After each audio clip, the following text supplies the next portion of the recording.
যখন মাইক্রোফোন হাতে ইন্টারভিউ করি যারা শরণার্থী রয়েছেন তারা প্রত্যেকেই বলেন যে আমি ফিরতে চাই। আপনি মাইক্রোফোন ছাড়া আপনি কথা বলেন, বলবে অন্য কথা। 2022 সালের জানুয়ারিতে আমি আরাকান আর্মি চিফের ইন্টারভিউ করছি।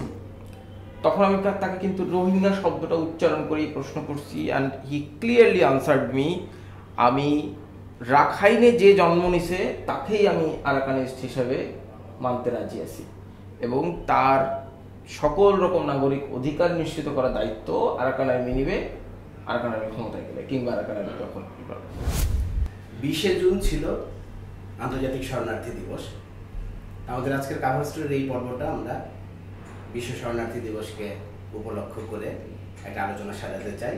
আজকে আমাদের সঙ্গে আছেন দুজন সাংবাদিক, মহসিনুল হাকিম এবং নাহিদ হোসেন। আপনাদেরকে আমন্ত্রণ। ধন্যবাদ। শুরু করতে চাই মহসিনুল হাকিম আপনার কাছ থেকে।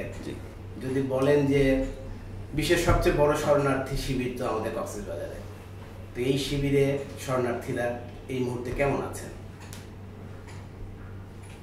শরণার্থীদের জীবন যা হয়, হ্যাঁ, বরং আমি দেখি এই যে আপনি বললেন যে সবচেয়ে বড় শরণার্থী শিবির কক্সবাজারে, কিন্তু আমরা পৃথিবীকে এইভাবে দেখে এর চেয়ে অনেক আলোচিত জায়গা রয়েছে। এবং এই শরণার্থী শিবির আজকের না, অনেক বছরের। একটা সময় রোহিঙ্গা নামটা শুনতাম, হ্যাঁ, এবং এটা এত বড় একটা সমস্যা আমাদের ঘাড়ের উপর চেপে বসে আছে। আমরাই কি আগে এই 17-র আগে কি এটাকে এইভাবে দেখতাম? মানে বাংলাদেশ কি এটাকে এত বড় সমস্যা হিসেবে দেখতো? এটা খালি মাঝে মাঝে কিছু প্রেস কনফারেন্স হতো সচিবালয়ে, দেখতাম এই রোহিঙ্গা ইস্যুতে, মাঝে মাঝে কিছু কূটনীতিকরা আসতেন, এই আলোচনা। এর মধ্যেই মানে আমি সাংবাদিক হিসেবে বলছি আর কি, যে এটা যে একটা জিওপলিটিক্যাল বড় ইস্যু, এটি একটি যে কৌশলগত জায়গা থেকেও একটা অনেক বড় সমস্যার বীজ বুনে গেছে অনেক বছর আগে, এটাকে আমরা শুরু থেকে ওইভাবে দেখিনি। তো কাজে বরং ওই সময় তারা, আমি বলি যে যারা শরণার্থী হিসেবে বাংলাদেশে আশ্রয় নিয়েছিল, তাদের অবস্থার এখনকার মতো এত কঠিন ছিল না আমার কাছে মনে হয়। তারা অনেকটা মানে শরণার্থী নিজেদেরকে মনে করতো কিনা আমার সন্দেহ। তারা এসে থাকতো এখানে, মন চাইলে মিয়ানমারে ফিরে যেত, যাওয়া আসা করতো নিয়মিত, সাগরে মাছ ধরতে যেত, আশেপাশে দেশের বিভিন্ন জায়গায় কাজ করতে যেত। বরং এখন আমি বলি যে এটা অনেক বেশি নিয়ন্ত্রিত হয়েছে। আমরা 17-র পরে চেষ্টা করেছি ডকুমেন্টেশনে যাওয়ার, তার আগে ডকুমেন্টেশন ওইভাবে ছিল না। যাই হোক, আমি বলছি যে শুরু থেকেই এটা নিয়ে আমরা গুরুত্ব দিইনি। মানবিক দিক থেকে বলি, কৌশলগত দিক থেকে বলি, এটা আমরা দিই নাই, এবং সারা বিশ্বও দিয়েছে বলে আমি মনে করি না। যে কারণে আমি বলবো যে আজকের যে অবস্থা, শরণার্থীদের কি থাকে, একটা ধরেন ফিরে যাওয়ার একটা আশা থাকে, দেশে ফেরার চেষ্টা থাকে, ইচ্ছে থাকে, অথবা আর একটা জায়গায় গিয়ে মানবিক জীবনযাপনের একটা প্রক্রিয়া থাকে, যেটা মাঝে মাঝে হয়েছে। কিছু উন্নত দেশ তারা অল্প কিছু রোহিঙ্গাদেরকে তাদের দেশে নিয়ে গেছে। তো এই জিনিসগুলো হয়েছে কি, যে এগুলো হচ্ছে খুবই পোশাকি নামমাত্র। ওই প্রসঙ্গে নাহিদ হোসেনকে যদি জিজ্ঞেস করি যে এই যে এখন হলো ফান্ডের যে একটা ক্রাইসিস চলছে, বিশেষ করে ইউএসএআইডির ফান্ড কাটের পরে, এবং অন্য অনেকেই আসলে এখন ফান্ড সংকুচিত করে ফেলছে, এইটার তো একটা সরাসরি প্রভাব রোহিঙ্গা ক্যাম্পে পড়েছে। আমরা দেখেছি যে রেশন কমিয়ে দেওয়া হয়েছে। আমরা খুব সম্প্রতি যে খবরটা দেখলাম সেটা হচ্ছে যে ওখানকার লার্নিং সেন্টারগুলো, সবগুলো লার্নিং সেন্টার ইউনিসেফ বন্ধ করে দিচ্ছে, যেটা একই সাথে মানে তাদের শিক্ষা দিয়েটা কিন্তু ছিল শুধুই হচ্ছে ইনফর্মাল এডুকেশন, সেটাও বন্ধ হয়ে যাচ্ছে। তো এইটাকে আপনি কিভাবে দেখেন? হ্যাঁ, লার্নিং সেন্টারগুলো বন্ধ হয়ে যাওয়া একটা ইম্প্যাক্ট, আসলে লং টার্ম ইম্প্যাক্ট। মানে কেন তাদের এই শিক্ষাটা দরকার ছিল? তারা যখন 1 বছর পর হোক কিংবা 2 বছর পর হোক, তাদের দেশে যখন ফিরে যাবে, যদি তাদের মধ্যে এডুকেশনটা না থাকে, তাহলে তারা মেইন স্ট্রিম লাইফস্টাইলে ঢুকতে পারবে না।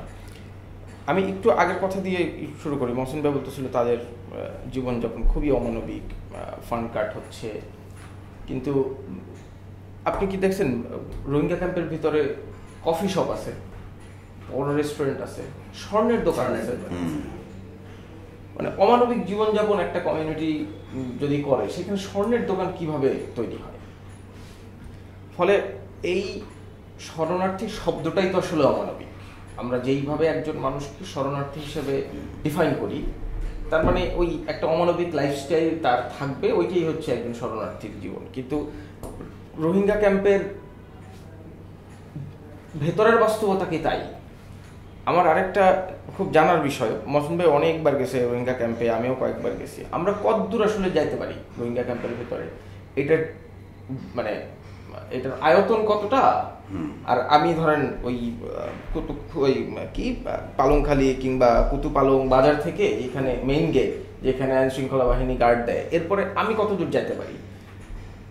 কিংবা আমি তো ধরেন এমনও শুনি আইন শৃঙ্খলা রক্ষাকারী বাহিনীর সদস্য যারা ওইখানে কাজ করে তারাই বা কত দূর যাইতে পারে ভিতরে। একটু রিলেট করার জন্য বলি, ইন্টারন্যাশনাল ক্রাইসিস গ্রুপ এই গত 18 জুন যে একটা রিপোর্ট দিয়েছে, সেই রিপোর্টের হেডলাইনটা দেখেন, Bangladesh oblique Myanmar the danger of a Rohingya insurgency. মানে একটা গ্রুপ অফ পিপল, তাদের মধ্য থেকে ইন্টারন্যাশনাল ক্রাইসিস গ্রুপ ইনসার্জেন্সি হওয়ার শঙ্কা করে। এটা কখন করে? তার মানে হচ্ছে রোহিঙ্গা ক্যাম্প আসলে শুধুমাত্র একটা শরণার্থী শিবির না, এটা একটা জিওপলিটিক্যাল স্ট্র্যাটেজিক লোকেশন। এবং এই জনগোষ্ঠীটাও জিওপলিটিক্যাল স্ট্র্যাটেজিক্যাল জনগোষ্ঠী। আমরা কি রোগটা জানি এখনো পর্যন্ত? মানে মহসিন ভাই যেটা বললো, আমরা একটা দীর্ঘ সময় এটা নিয়ে আসলে সেই অর্থে পাত্তাই দিইনি টিল 2017।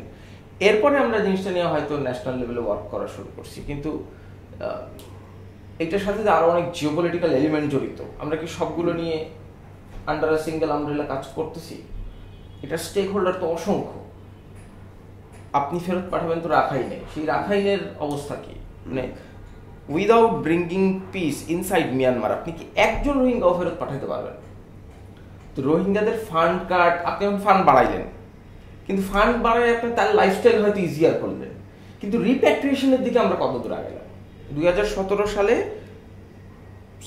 আমেরিকাতে নিউ ইয়র্কে জাতিসংঘে একটা ট্রাইপার্টি মিটিং হয়েছিল শুধু উইথ চায়না, মানে থার্ড পার্টি হিসেবে বিটুইন মিয়ানমার এন্ড বাংলাদেশ। ওই একটাই ধরেন একটা ইনিশিয়েটিভ, তাও ইনিশিয়েটিভের কোনো লিখিত ফর্ম কিছু নেই। এরপর আজ পর্যন্ত এই জুন 2025 একটাও কি কোনো উদ্যোগ দেখছেন আপনি? পৃথিবীর সবাই খালি রোহিঙ্গাদের মানবিক দৃষ্টিকোণ থেকেই দেখে যে তাদেরকে খাদ্য দিতে হবে, বাসস্থান দিতে হবে, বস্ত্র দিতে হবে। বাংলাদেশও পৃথিবীর বড় বড় বন্ধু রাষ্ট্রদের সাহায্য করার জন্য অ্যাপিল করে। এই সবশেষ যুক্তরাজ্য সফরেও প্রধান উপদেষ্টা যুক্তরাজ্যের সহযোগিতা চাইছে। রিপ্যাট্রিয়েশন নিয়ে কথা হয়, কিন্তু মিয়ানমারকে কেউ কেন বলে না যে ভাই রিপ্যাট্রিয়েট করো? মহসিন আলমের কাছে জানতে চাই যে আপনি কিভাবে দেখেন যে এই রিপ্যাট্রিয়েশনের সম্ভাবনা বা আদৌ আছে কিনা, বা যদি সেটা না হয়ে থাকে তাহলে বাংলাদেশের করণীয় কি হবে? না, এখন না হয়ে থাকে এই কথা তো বলাই যাবে না, রিপ্যাট্রিয়েশন হবে না এটা এই কথা বলাই যাবে না। কিন্তু সবাই বলছে রিপ্যাট্রিয়েশন রিপ্যাট্রিয়েশন রিপ্যাট্রিয়েশন। নাহিদ যে কথা বলছিলেন একটু আগে, যে যেখানে পাঠাবো, যেখানে তারা ফিরবে সেই জায়গায় তারা নিরাপদ না, এটা হচ্ছে বেসিক লাইন। এখন কতটা অনিরাপদ এখন বলা হচ্ছে যে শতভাগ নিরাপদ হবে, তারা সন্তুষ্ট হবে, তারপর তারা যেতে রাজি হবে, তারপর তারা যাবেন। আমরা যখন মাইক্রোফোন হাতে ইন্টারভিউ করি যারা শরণার্থী রয়েছেন তারা প্রত্যেকেই বলেন যে আমি ফিরতে চাই ফিরতে চাই ফিরতে চাই ফিরতে চাই। আপনি মাইক্রোফোন ছাড়া আপনি কথা বলেন, বলবে অন্য কথা। ঠিক আছে, এইটা না, তারা এই যে 2-3 জেনারেশন তারা জাতীয় আন্তর্জাতিক সংবাদ মাধ্যমে সাক্ষাৎকার ইন্টারভিউ দিতে দিতে তারাও বুঝে গেছে যে সিএনএনের মাইক্রোফোন থাকলে কি বলতে হবে, বিবিসি থাকলে কি বলতে হবে, আল জাজিরা থাকলে কি বলতে হবে, আর বাংলাদেশের ডেইলি স্টার থাকলে কি বলতে হবে, আর অন্য একটা পত্রিকা থাকলে কি বলতে হবে, স্থানীয়দেরকে কি বলতে হবে, ওরা জানে। তো ঘটনা হচ্ছে যে এই বিষয়টাকে মানে সরলীকরণ করার কোনো সুযোগ নেই। আমার কাছে যেটা মনে হয়েছে সেটা হচ্ছে যে বিশ্ব এটাকে যেভাবে দেখুক, মিয়ানমার এটাকে যেভাবে দেখুক, মিয়ানমার তো পাঠিয়েছে তাদেরকে, তারা তো ফেরত নিবে না। তো কাজে নাই যেটা বলছেন যে মিয়ানমারকে কেন বলা হচ্ছে না তাদেরকে নেওয়ার জন্য, মিয়ানমারকে নিশ্চয়ই বলা হচ্ছে, একদম বলা হচ্ছে না তা নয়। কিন্তু ঘটনা হয়েছে যে মিয়ানমার ছাড়া কি আর অন্যরাও চায় যে এই সমস্যাটা এভাবে থাকুক? অনেকেই বলার চেষ্টা করছেন যে আরাকান আর্মির সাথে জি এইটা একটা নেগোসিয়েশন পয়েন্ট করার চেষ্টা। আরাকান আর্মি তো অনেক পরের ইস্যু ভাই, আরাকান আর্মি তো অনেক পরের ইস্যু। রোহিঙ্গাদেরকে তাড়িয়েছে কারা? Myanmar military. না, এখন আমি বলছি যে এখনকার সময়ে এসে অনেক আন্তর্জাতিক সম্প্রদায় বলার চেষ্টা করছেন বা বাংলাদেশকে হয়তো এভাবে তারা বোঝানোর চেষ্টা করছেন যে আরাকান আর্মি যেহেতু নিয়ন্ত্রণ করতে যাচ্ছে আগামীতে পুরোটাই, তাহলে আরাকান আর্মির সাথে তারা হয়তো সাহায্য করবে একটা নেগোসিয়েশন পয়েন্ট করতে, যে তারা রোহিঙ্গাদের ফেরত দিবে। এই যে একটা নন স্টেট এলিমেন্টের সঙ্গে কে এই আলাপগুলো করলো? বাংলাদেশ যখন আলাপ করতে গেছে তখন কিন্তু নানান রকমের কথা উঠে গেছে যে বাংলাদেশ কি করে আলাপ করে। তাহলে এই নন স্টেট এলিমেন্টের সঙ্গে কোন সংস্থা, কোন দেশ অফিসিয়ালি আলাপ করে বা কোন সংগঠন আলাপ করে এই তথ্য দিচ্ছে? আসলে শোনেন ভাই, এটা জিও পলিটিক্স, এবং এটাকে জিও পলিটিক্স হিসেবে দেখতে হবে। আপনি অন্য কোনোভাবে দেখলে হবে না, এবং যেই জিও পলিটিক্সের সঙ্গে সারা পৃথিবী জড়িত, ঠিক আছে? আজকে থেকে না, অনেক আগে থেকে। তো আমার কথা হচ্ছে কি যে ভাই, আমি কি জানি কারা কারা জড়িত? আমি কি জানি কার ইন্টেনশন কি? ওই যে যেটি বলছিলাম যে রোহিঙ্গাদেরকে তো বাস্তুহারা করেছে সেই দেশের মিলিটারি। এখন আবার সেই দেশের মিলিটারি রোহিঙ্গাদেরকে নিয়ে তাদেরকে মানব ঢাল হিসেবে ব্যবহার করে, তাদেরকে তাদের সেনাবাহিনীতে জয়েন করায়, একসাথে ফাইট করে আরাকান আর্মির বিরুদ্ধে। তো এটা তো পরিবর্তনশীল। এখন আরাকান আর্মি তো রোহিঙ্গাদের শত্রু ছিল না। আরাকান আর্মি কি রোহিঙ্গাদের শত্রু ছিল? তারা তো দুজনেই নিপীড়িত। তো যখনই যেহেতু তারা বুদ্ধিস্ট বেশিরভাগ, হ্যাঁ, এখন ওই জায়গাটা তো আমি জানি না। তো ওখানে বুদ্ধিস্ট আছে, ওইখানে খ্রিস্টান আছে, হ্যাঁ, ওখানে নানান ধর্ম, মানে দুই ধর্মের মানুষই আছে ওই দেশে, তাই না? মানে আরাকান আর্মির মধ্যে। তো তাহলে আমি কি করে বলি? ওদের কেউ বলেছে কথা আপনাকে? সরাসরি কেউ বলেছে? আমি তো উল্টো জানি। আমি জানি হচ্ছে যে আরাকান আর্মি তারা চাচ্ছে রোহিঙ্গাদেরকে সাথে নিয়ে চলতে, কারণ তারা জানে যে, বা এটা বাস্তবতা যে পুরো পৃথিবী তো একভাবে চলছে না। রিকগনিশন, যদি তারা সত্যি সত্যিই স্বাধীনতার দিকে এগিয়ে যায়, সেক্ষেত্রে তাদের রিকগনিশন লাগবে। রিকগনিশন নিতে গেলে তাদের রোহিঙ্গাদের সাথে নিতে হবে, কারণ রোহিঙ্গারা সেখানকার বাসিন্দা। এখন যদি তারা রাজিও হয়, ধরেন এই দেশটা স্বাধীন হলো, ধরেন রাখাইন স্বাধীন হলো, রাখাইন স্বাধীন হওয়ার সাথে সাথে বা তার আগে পরে, ঠিক আছে, রোহিঙ্গাদের সঙ্গে আলোচনা করে তারা, রোহিঙ্গার কার সাথে আলোচনা করবে? রোহিঙ্গাদের কোনো সুপ্রিম লিডার আছে? কোনো লিডারশিপ তৈরি হতে দেওয়া হয়ও নাই এখানে। আরসা আছে, আরএসও আছে, এআরএনও আছে, ইসলামিক মাহাস আছে, আরও অনেক সংগঠনের কথা শোনা যায়। মহিবুল্লাহ যে সংগঠনটা পরিচালনা করতেন, সেই সংগঠন ছিল সবচেয়ে পপুলার সংগঠন ক্যাম্পের মধ্যে অন্তত, ঠিক আছে? তাকে মেরে ফেলা হলো। তা এখন ঘটনা হচ্ছে যে এই লিডারকে আমরা প্রোটেক্ট করলাম না কেন? বাংলাদেশের তো দায়িত্ব ছিল এখানে যে এই যে লিডারের কথা, এবং তিনি তো বাংলাদেশের সরকারকে সহযোগিতা করছিলেন এবং রোহিঙ্গাদের রিপ্যাট্রিয়েশনে সহযোগিতা করছিলেন, এবং যেই সময়টাতে তাকে হত্যা করা হলো ওই সময় রোহিঙ্গাদের এই যে ভাষান্তরে নিয়ে আসার ব্যাপারে একটা জটিলতা চলছিল, সেই ব্যাপারেও তিনি সরাসরি সহযোগিতা করছিলেন। তো ওই সময়টাতে তাকে মেরে ফেলা হলো। আমাদের একজন সামরিক কর্মকর্তাকে মেরে ফেলা হলো সীমান্তে। আমি বলছি যে ঘটনাগুলো এমন পর্যায়ের ঘটনা, যে ঘটনাগুলোকে আসলে আমরা আগে থেকে কোনো কিছুই, ইন্টেলিজেন্সের কাজ কি, আগে থেকে জানবো। আমাদের এখানে আমার কাছে মনে হয় যে মিয়ানমার ইন্টেলিজেন্স অনেক বেশি সক্রিয়। তারা কেন জানি মনে হয় অনেক আগে থেকে, আমি 2003, 4, 5 এরকম সময় থেকে কাজ করি, তখন থেকে আমার কাছে মনে হয় যে ওরা আমাদের সব কিছু জানে, আমরা ওদেরকে কিছু জানি। আমি চোখ বন্ধ করে কল্পনা করতে পারি না যে রাখাইনের মানচিত্রটা কেমন। হ্যাঁ, মংডু নাম শুনি, মংডুটা ঠিক কোন জায়গায়, ঠিক আছে, এর পাশের রাজ্যগুলো কি কি, এর সাথে কোন কোন দেশের সীমান্ত রয়েছে রাখাইন মিয়ানমারের সাথে। তো কাজে আমরা ইয়াঙ্গুন, আকিয়াব আর রাখাইন, এর বাইরে আমরা আসলে বাংলাদেশের মানুষরা, আমি সাংবাদিক হিসেবে বলছি যে আমার সাংবাদিকতার শুরুর দিকে এই কয়টা টার্ম ছাড়া আমি আর কিছু জানতাম না। এরপরে যখন এটা নিয়ে কাজ করতে গেলাম, যে এটা একটা মহাসাগর, এবং এইখানে আইন শৃঙ্খলা বাহিনীর যারা কাজ করতে যান এই বিষয়ে তারা কেমন উদাসীন, ইন্টেলিজেন্সে যারা কাজ করতে যান তাদের কাছে কোনো ফিডব্যাক পাই না আমি।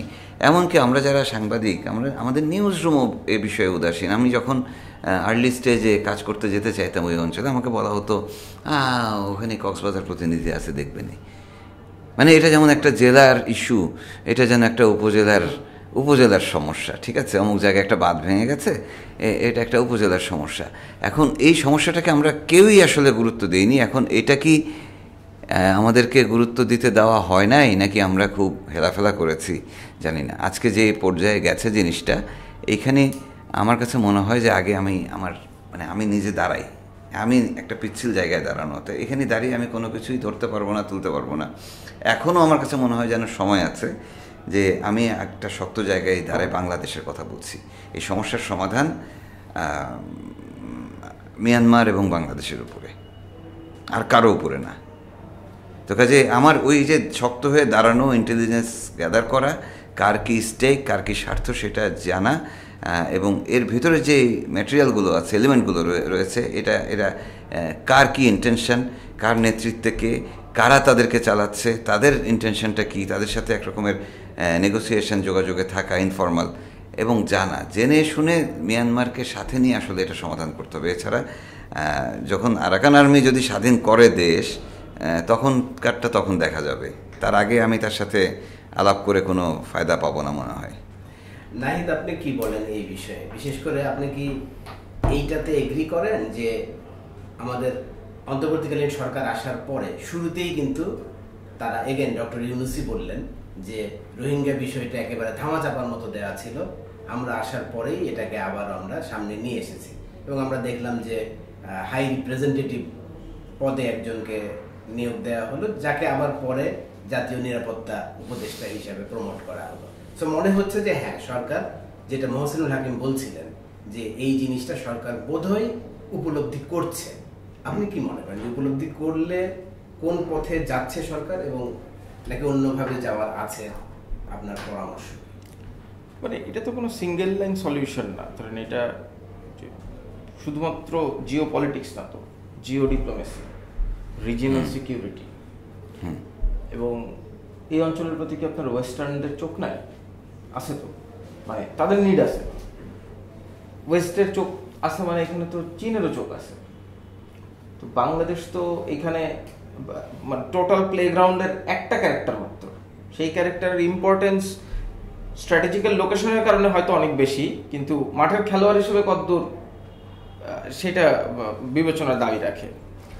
আপনি ওই যে ক্রাইসিস, ইন্টারন্যাশনাল ক্রাইসিস গ্রুপের যে রিপোর্ট, ওইখানের একটা এক্সিকিউটিভ সামারির আগের লাইনটা, what should be done, Bangladesh should step up informal cross border aid and trade with Rakhine state while curbing the influence of Rohingya armed groups in refugee camps.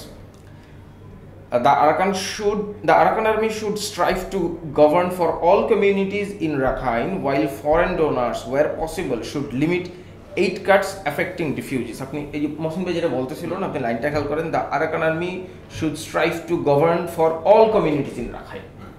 রোহিঙ্গারা যে রাখাইনের community, তারা যে জায়গার বাসিন্দা, ভূমিপুত্র, এটা তো ওয়ার্ল্ড ওয়াইড অ্যাকসেপ্টেড। ফলে রাখাইনকে আরাকান আর্মি যদি নিজেদের ল্যান্ড হিসেবে দেখে, মানে স্বাধীন রাখাইন হিসেবে দেখে for the sake of debate, তাইলে রোহিঙ্গা ছাড়া তো তাদের ওই রিকগনিশন পাওয়াই সম্ভব না। দ্যাটস ওয়াই তাদের রোহিঙ্গাদের সাথে থাকতে হবে। এবং আমি এইটা মহসিনের সাথে আমি পুরোপুরি একমত। রোহিঙ্গারা কিন্তু এখন এই আরাকান আর্মি কিন্তু চায় রোহিঙ্গাদের পাশে রাখতে, সেটা হয়তো প্রকাশ্যে এখনো বলতেছে না, কিন্তু আগে কিন্তু বলতো। 2022 সালের জানুয়ারিতে আমি আরাকান আর্মি চিফের ইন্টারভিউ করছি, তখন আমি তাকে কিন্তু রোহিঙ্গা শব্দটা উচ্চারণ করে প্রশ্ন করছি, and he clearly answered me, আমি রাখাইনে যে জন্ম নিছে তাকেই আমি আরাকানিস্ট হিসেবে মানতে রাজি আছি, এবং তার সকল রকম নাগরিক অধিকার নিশ্চিত করার দায়িত্ব আরাকান আর্মি নিবে, আরাকান আর্মি ক্ষমতায় গেলে, কিংবা আরাকান আর্মি যখন। তার মানে সে তো রোহিঙ্গাকে অ্যাড্রেস করে। আপনি খেয়াল করে দেখেন, গত বছরের আমি যদি ভুল না করি ফেব্রুয়ারি মার্চের পর থেকে তারা একটু স্ট্যান্ড শিফট করছে। তারা আরেকটু পরে ওই মানে ফেব্রুয়ারি মার্চ থেকে শুরু হয়েছে, মানে সেপ্টেম্বরে একটা আর্টিকেলে আরাকান আর্মি চিফের একটা ইন্টারভিউ, সম্ভবত রয়টার্স অথবা কেউ একটা করছিল, ইরাবতী, হ্যাঁ। তো সেইখানে সে প্রথম, মানে আমার চোখে পড়ছে প্রথম আর কি, রোহিঙ্গাদের সে খানিকটা ডিজোন করার টোনে। সেটা কি এই কারণে যে ওই একই সময়ে ওই সেনাবাহিনীতে যোগটোগ দেওয়ালো, হ্যাঁ, রোহিঙ্গা গিয়ে ফাইট করছে এই একই সময়। কারণ আমরা দেখি যে বোধহয় ফেব্রুয়ারিতে, নভেম্বরে, 2024-এর নভেম্বরে এখানে যে আরসা, আরএসইউ এবং আরেকটা, তারা একটা অস্ত্রবিরতিতে গেল, এবং এখানে ক্যাম্পে তারা মারামারি বাদ দিয়ে তারা ফোকাস করলো যে ওখানে আরাকান আর্মির বিরুদ্ধে যুদ্ধে তারা যাবে। স্কাই নিউজ একটা বড় ডকুমেন্টারি করছিল এটা নিয়ে, এটা গত ডিসেম্বর জানুয়ারির দিকে, যে রোহিঙ্গা ক্যাম্প থেকে এই শরণার্থীদের কিভাবে রিক্রুট করা হচ্ছে to fight against Arakan army. তো এইটা যদি সত্য হয় তাহলে আরাকান আর্মি তো রোহিঙ্গাদের ডিজন করার টোনেই থাকবে, কিন্তু আরাকান আর্মি এটাও জানে যে রোহিঙ্গাদের সাথে না নিলে সে ওয়ার্ল্ড ওয়াইড রিকগনিশন পাবে না। বাট আমার কথা হচ্ছে এগুলো সবই তো আসলে স্পেকুলেশন, স্পেকুলেটিভ ক্যালকুলেশন না। আমার এক্সিস্টিং কাউন্টার পার্ট তো এখনো ভাই নেপিদো, নেপিদো আমার ফর্মাল দিয়ে যেটা। আচ্ছা, আরেকটা জিনিস হচ্ছে যেটা মহসিন হাকিমের কাছে জিজ্ঞেস করি, যে বলছিলেন যে রিপ্যাট্রিয়েশন নিত উপায় আর কি, কিন্তু একটা সুর কিন্তু নানা জায়গা থেকে খুব বেশি বেশি করে এখন আসছে যে ইন্টিগ্রেশন, আমাদের এখানে ইন্টিগ্রেট করার কথা কিন্তু আমি অন্তত কিছু কিছু রিপোর্টে দেখছি, আন্তর্জাতিক সম্প্রদায়ের কিছু কিছু রিপোর্টে। আমার মনে হয় ইন্টারন্যাশনাল ক্রাইসিস গ্রুপ এই রিপোর্টেও একটা রিকমেন্ডেশন হিসেবে বলেছে যে বাংলাদেশকে লিমিটেড হলেও ইন্টিগ্রেশনের চিন্তাটাও করা উচিত। আপনি এটাকে কিভাবে দেখেন? এটা তো মানে ওইদিকে নিয়ে যাওয়া আর কি, যে রোহিঙ্গাদেরকে আমি আসলে কাউকে বিশ্বাস করি না এই বিষয়ে। আমি বাংলাদেশের নাগরিক হিসেবে আমি মনে করি যে আমি যেভাবে ভাববো, নাই যেটা বলছেন যে রিজিওনাল চায়না ইন্ডিয়া সব কিছু মিলায় আসলে আরও পশ্চিমারা তো এটার খেলোয়াড় রয়েছে, কিন্তু আমার কথা হচ্ছে কি যে ভাই আমি তো আমার জায়গাটা আমাকে নিতে হবে। আমি অনেক দুর্বল দেশ, আমি দুর্বল হয়ে পড়ে থাকবো এই বিষয়ে। হ্যাঁ, এখন ইন্টারন্যাশনাল ক্রাইসিস গ্রুপ ছোট্ট করে একটু ইনজেক্ট করবে যে এখানে ইন্টিগ্রেশন কেন? ওই পাশে ব্যারেন পড়ে আছে ল্যান্ড, এটার সমস্যা মিটলেই ওরা ফিরে যাবে তাদের বাড়িতে। তারা তো ওখান থেকে এসছে, তারা এটা নিয়ে তো কোনো সন্দেহ নেই, তাই না? তো কাজে আমরা আমাদের নিজেদের ভার বহন করতে পারছি না, সেখানে আবার ইন্টিগ্রেশনের কথা বলে কোন হিসাবে, তাই না? এটা আমি বলি যে এটা আর এক রকমের ষড়যন্ত্র, আর একটা ঝামেলা বাঁধানোর একটা হ্যাঁ, আমি ওই যে একটা কথা বলি সবসময়, যেটা কনভেনশনেও আছে, যে একজন মানুষ উনি তার দেশে ফেরত যেতে চাইতে হবে তাকে স্বেচ্ছায়, মানে সব কিছু ঠিক হওয়ার পরে সে যদি মনে করে যে না আমার ভাল লাগতেছে না, তাহলেও তাকে জোর করে পাঠানো যাবে। মানে নিয়ম কানুন সব এইখানে, কিন্তু ওইখানে যেই টেরোরিজম ঘটানো হয়েছে, ওখানকার সেনাবাহিনী যে ঘটনাগুলো ঘটাইছে, এটা নিয়ে মানে কারো কোনো কথা আছে? কারো কোনো কথা নেই। তো কাজে আমাদেরকে আসলে এটা নিয়ে করতে হবে। আমাদের কাউন্টার পার্ট মিয়ানমার, তো মিয়ানমারের উপরে চাপ দিতে হবে। আমাদের যারা মিত্র আছে তাদেরকে নিয়ে করতে হবে কাজটা। এখন আমি শুধু ব্যবহৃত হয়ে যাব। আমি এই কথা বারবারই বলি যে ইন্টিগ্রেশনের কথা আমাদের চিন্তার মধ্যেও আসা উচিত না। আপনি একটু আগে বলছিলেন যে বর্তমান সরকার আসার পরে তারা তো ক্রাইসিসটা অনুভব করতে পেরেছে, এবং সেই ক্রাইসিসটা মাথায় রেখে একটা সমাধানের, এবং আমি দেখলাম যে খুব একটা খেলো টাইপের কথাবার্তা বলছেন। এত বড় একটা ঝামেলা ওনারা মনে হয় যেন এখনই সমাধান করে দিবেন। এটা এরকম তো নয়। মানে হয় কি, সমাধানের ইচ্ছা হয়তো তাদের আছে, কিন্তু সমাধান কি করে করবেন বা বিষয়টা কতটা জটিল হবে, কতটা জট এখান থেকে সারাতে হবে, এই বিষয়ে কি তাদের কোনো ধারণা ছিল, কোনো হোমওয়ার্ক ছিল? তারা কি আগের জিনিসগুলো পড়াশোনা করেছেন? তারা কি এই যে জিও ডিপ্লোমেসির কথা বলছেন, সেই ডিপ্লোমেসিতে ঢুকেছেন? একবারে এসে একজন উপদেষ্টা এসে যদি মনে করেন যে উনি এটা নেগোশিয়েট করে ফেলবেন, হ্যাঁ করে ফেলতে পারেন, কিন্তু ওইটা আসলে সাস্টেনেবল হবে কি না, হ্যাঁ সেটাও চিন্তা করতে হবে। আচ্ছা, এমন একটা আলোচনা আমরা দেখি যে একটা আলোচনা চলছে যে এটাও সম্ভব হতে পারে যে রাখাইনের মধ্যে একটা সেপারেট রোহিঙ্গা ল্যান্ড, রোহিঙ্গাদের আর ঝামেলার উপর আর এক ঝামেলা আর কি, ওদের তো আছেই ল্যান্ড। এবং আমি বলছি, আমি দায়িত্ব নিয়ে বলছি যে আরাকান আর্মি যদি এই অঞ্চলে চলেই আসে আলটিমেটলি, এখন তো তারা এই অঞ্চলটা শাসন করতেছে বলা যায় 80% 90% এলাকা, কিন্তু সেটা তো আনুষ্ঠানিক না, ঠিক আছে? কাজে এই অবস্থায় তো আমরা তাদেরকে, রোহিঙ্গাদেরকে ওখানে ফেরত পাঠাতে পারবো না, তারা যেতেও পারবে না। মানে এখানে কনফিডেন্সের জায়গাটাই তো কোনো লিখিত পরিত কিছু তো হবে না। তো কাজে ওই সময় পর্যন্ত আমাদেরকে অপেক্ষা করতে হবে। এক, দুই হচ্ছে যে ওইখানে আমরা কি এটা জানি যে আরাকান আর্মি তারা রোহিঙ্গাদেরকে সাথে নিয়ে চলতে চাচ্ছে? আসলেই জানি? হয়তো আমরা ইন্ডিভিজুয়ালি কারোর সাথে কথা বলে জানতে পারি যে না, আরাকান আর্মির ওই জায়গাতে একটা পরিবর্তন এসছে, যেটা চাপে পড়ে হোক বা স্বেচ্ছায় হোক, যে রোহিঙ্গাদেরকে তারা নিয়েই তারা তাদের দেশটা আবার গড়বেন। তো কাজে আমার কাছে মনে হয়েছে যে আরাকান আর্মি অনেক বেশি এখন চিন্তাশীল, অনেক বেশি দায়িত্বশীল তারা, এবং তারা এক রকমের সুদূর প্রসারী চিন্তা করে আগাচ্ছে, যাতে করে তাদের অর্থনীতিটা ঠিক থাকে এবং তাদের যে বাসিন্দা আসলে হয়েছে কি যে রোহিঙ্গাদের সাথে তাদের তো কনফ্লিক্টটা লাগানো হয়েছে এবং এই যে যতটা না তাদের, আপনি দেখেন রোহিঙ্গারা কয়জন আর্মিতে জয়েন করেছে, জনসংখ্যার অনুপাতে কয়জনকে তারা মানব ঢাল হিসেবে ব্যবহার, কয়জন মানুষ আরসাতে বা আরএসওতে আছে। তো তাহলে ওই কয়জনের জন্য পুরো জনগোষ্ঠীকে কি আপনি ব্লেম করবেন নাকি? পুরো জনগোষ্ঠীকে আপনি কি অস্ত্রধারী বলবেন? পুরো জনগোষ্ঠীকে কি আপনি টেরোরিস্ট বলবেন? তো কাজে আমার কাছে যেটা মনে হয়েছে, আমি আমার একটা রোহিঙ্গা এবং রোহিঙ্গাদের একজন পুরনো নেতা এবং আরাকান আর্মির একজন পুরনো নেতার কনভারসেশন শোনার সৌভাগ্য হয়েছিল। তো সেখানে আমি দেখলাম যে তাদের সম্পর্কটা অনেক নিকটের সম্পর্ক, তারা একে অপরের পরিচিত, প্রত্যেকের আত্মীয় স্বজনকে চেনে, এ তার নেতাকে চেনে, ও তার বোন জামাইকে চেনে, এই ধরনের সম্পর্ক। তো কাজে ওই জায়গাটায় আসলে নানাভাবে একটা দূরত্ব তৈরি করে রাখা হয়েছে। আমার কাছে অবশ্যই মনে হয় যে এটা ক্রিয়েট করা, এবং আমার কাছে মনে হয়েছে যে এত বড় ক্রাইসিস, এটা মিটমাটের একটা বড় উপলক্ষ তৈরি হতে পারে যদি এই দুইটি পক্ষ মানে রোহিঙ্গা এবং রাখাইন তারা যদি কোনোভাবে আনুষ্ঠানিকভাবে মিশে যায়। নাহিদ, আপনি আরসার উপরে যে ক্র্যাকডাউনটা সাম্প্রতিক সময় হলো, এইটাকে আপনি কিভাবে দেখেন? মানে আরসা তো অনেকদিন ধরেই আছে এবং আরসা তো অনেকদিন ধরেই ক্যাম্পে নিরাপত্তাহীনতা তৈরি করছে, কিন্তু আমরা দেখলাম যে ফেব্রুয়ারিতে বোধহয় আরসা লিডার এবং তার সাথে আরো কয়েকজনকে অ্যারেস্ট করা হলো। হ্যাঁ, তাকে তো আমরা মানে বাংলাদেশ সরকার অনেকদিন ধরেই খুঁজছিল। আরসা মিয়ানমারের চোখে সরকার পরিবর্তনের সাথে কোন রকম কৌশল না, আমার মনে হয় না সরকার পরিবর্তনের সাথে। কারণ এইটা তো ভাই, রোহিঙ্গা ক্রাইসিস তো বাংলাদেশের ক্রাইসিস, এটা আওয়ামী লীগের ক্রাইসিস না, বিএনপির ক্রাইসিস না, কিংবা অন্তর্বর্তীকালীন সরকারের ক্রাইসিস না, ক্রাইসিসটা বাংলাদেশের। ফলে বাংলাদেশের এক্সিকিউটিভ ব্রাঞ্চে যেই থাক না কেন, এইটা একইভাবে ভাবতে হবে। আপনি রোহিঙ্গা রিফিউজি ক্যাম্পে যদি ইনসার্জেন্সি ইন্টারন্যাশনাল ক্রাইসিস গ্রুপ যেটা বলতেছিল, ওইটা যদি আপনিও ফিল করেন, সেটা আগের সরকার থাকলেও যা করতে হতো এই সরকারকেও তাই করতে হবে। করছিল কিনা কিংবা করছে কিনা, দ্যাটস এ ডিফারেন্ট। আমি এই জায়গায় একটু আসতে যাচ্ছিলাম, রোগটা যদি আপনি পারফেক্টলি না ধরেন, আমাদের পররাষ্ট্র উপদেষ্টা তৌহিদ হোসেনের একটা কথা আমার খুব ভালো লাগে। সে সবসময় বলে, দেখেন সমস্যার সমাধান করতে হলে আগে সমস্যাটা স্বীকার করতে হবে। সমস্যাটা স্বীকার যদি না করেন, সমস্যাটা অ্যাড্রেস যদি না করেন, তো আপনি সমাধান করতে পারবেন না।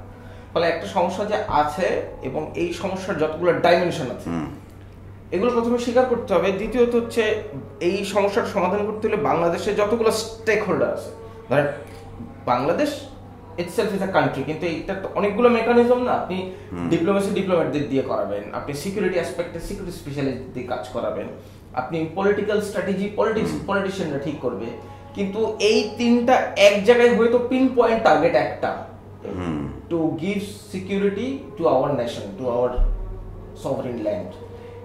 ওই পিন পয়েন্ট যতদূর না ঠিক হবে, আপনি যতই চায়নার দোষ দেন, যতই ওয়েস্টের দোষ দেন, যতই ইন্ডিয়ার দোষ দেন, মিয়ানমারের সাথে আমাদের যে সম্পর্কের জায়গাটা, একটা খালি সীমান্ত ব্যবস্থাপনার জায়গাটাই আমরা এখনো সামাল দিতে পারি নাই আসলে শেষ পর্যন্ত। হ্যাঁ, ওই পাশটা সম্পর্কে আমাদের কোনো ধারণা নাই, একদম ব্লাইন্ড আমরা।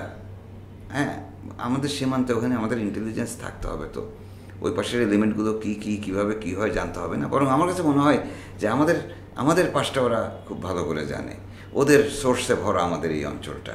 ঠিক আছে, তো কাজে আমি যেটা বলতে চাচ্ছি সেটা হচ্ছে যে আমাদের আরও কিছুদিন অপেক্ষা করতে হবে, যেহেতু এই বর্ডার ব্যবস্থাপনাতে আমাকে তো আরাকান আর্মির সাথে যাওয়া ছাড়া কোনো রাস্তাই নেই। মানে একটাই আমার কাউন্টার পার্ট এখন, তাই না? এখানে আমাদের স্থল বন্দর আছে, এখানে আমাদের এত বড় একটা 270-72-74 কিলোমিটার সীমান্ত আছে, একটা সীমান্ত নদী রয়েছে, সেখানে ফিশিংয়ের ব্যাপার আছে, আমাদের এখানে সাগর আছে।